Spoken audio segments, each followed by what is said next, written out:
pleasant morning to everyone. We are Group 3 of 11A BMA.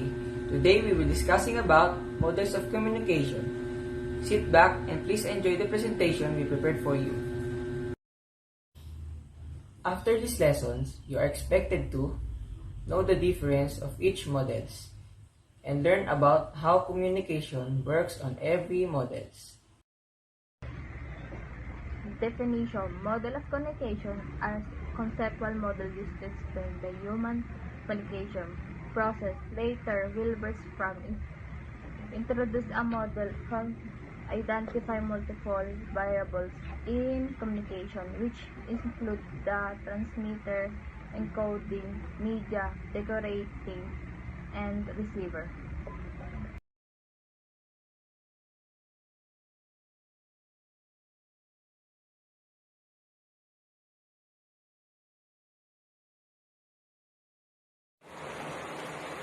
According to this model, the speaker plays a key role in communication. He is the one who takes complete charge of the communication.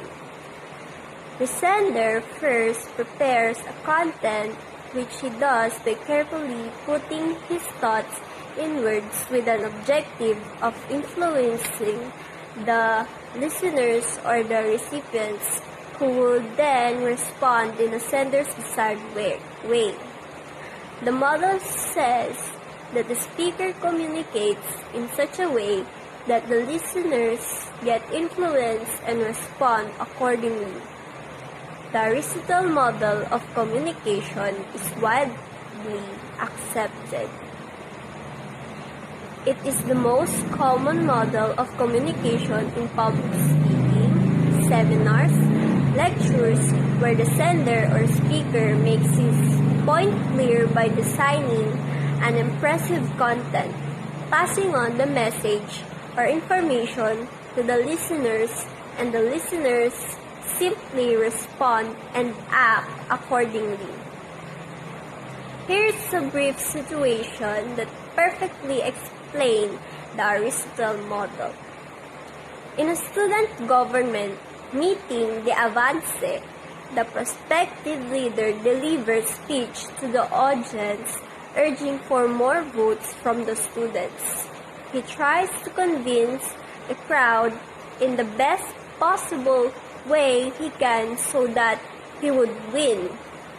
What is he actually doing?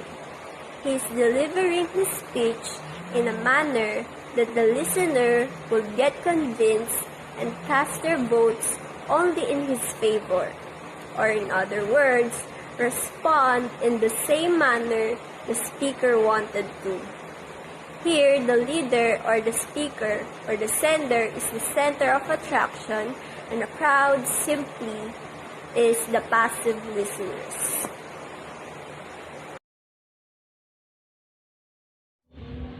Shannon and Weber model of communication. Shannon and Weber model is the most popular model of communication, and it is widely accepted all over the world. Let us first go through the following example to understand the model better. Mrs. Wing is a senior high school teacher who handles a practical research subject. She is currently giving guidelines on how to make a report to Jack, who is the president of the class. Mrs. Wing wanted Jack's class to prepare a comprehensive report on different communication strategies, which will help the senior high school students to be effective speakers. She also wanted a detailed study on the different causes of senior high school student difficulties and communicating in English language by end of the semester. While she was speaking, the janitor interrupted to get an order. Finally, when God Jack the complete information, he in turn delegated the responsibility to his.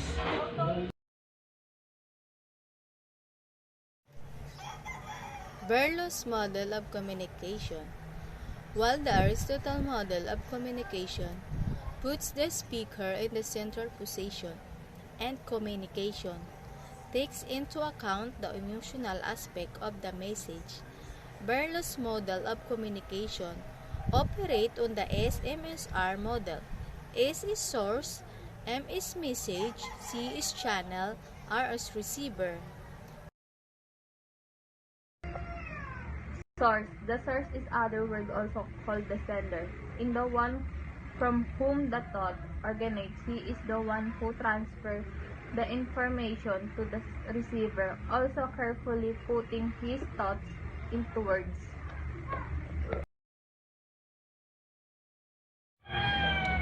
Attitude. It is rightly said that if one has the right attitude, the whole world is at his feet.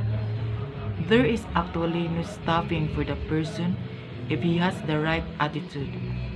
A person might be a very good speaker, but if he doesn't have the right attitude, he would never emerge as a winner. The sender must have the right attitude to create a long-lasting impression on the listener. An individual must be an MBA from a reputed institute, but he would be lost in the crowd without the right attitude. Knowledge.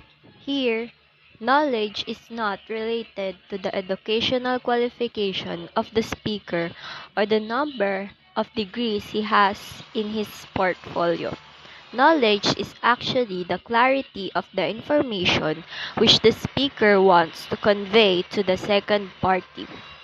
One must be thorough in what he is speaking with complete in-depth knowledge of the subject. Remember, questions can pop up anytime and you have to be ready with your answers. You need to be totally familiar with what you are speaking.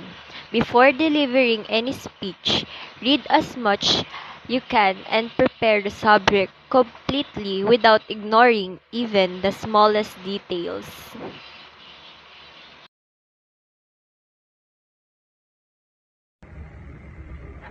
Transactional model of communication.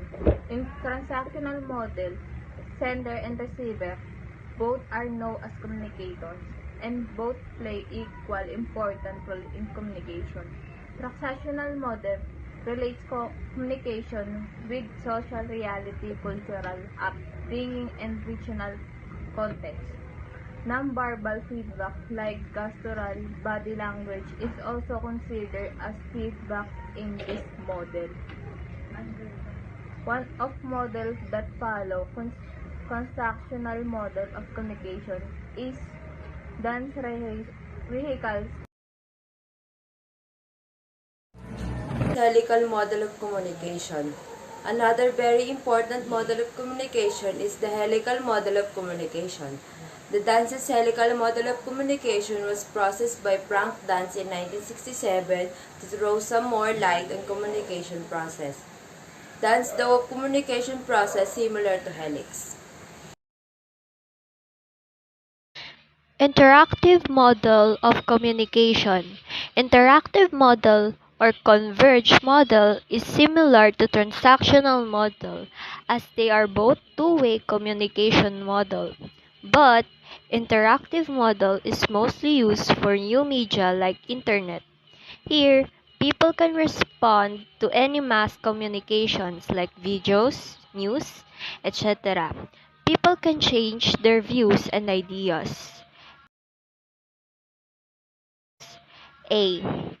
Schramm's interactive model. Wilbur Schramm proposed this model of communication in 1954. Based on this model, information is of no use unless and until it is carefully put into words and conveyed to others. Encoding plays a very important role because it initiates the process of communication by converting the thought into content. When the information reaches the recipient, his prime responsibility is to understand what the speaker intends to convey. Unless and until the second party is able to understand or decode the information, what the sender wants to communicate, the message is actually of no use. Thus, encoding and decoding are two most important factors of an effective communication, without which information can never flow between two individuals. Schramm's model also revolves around the above principle. According to Schramm's model, coding and decoding are the two essential processes of an effective communication. Let us understand more with the help of an example. Jennifer to Ziv, will you accompany me for a movie? Ziv kept silence and did not respond, and hence the communication between Jennifer and Ziv was not complete. If Ziv was not interested for the movie, he could have responded or given the feedback to Jennifer about his unwillingness. According to Schramm's model, whenever the information reaches the recipient or receiver, it becomes the receiver's responsibility to give the feedback and let the sender know if he has downloaded the message in exactly the same manner the sender wanted.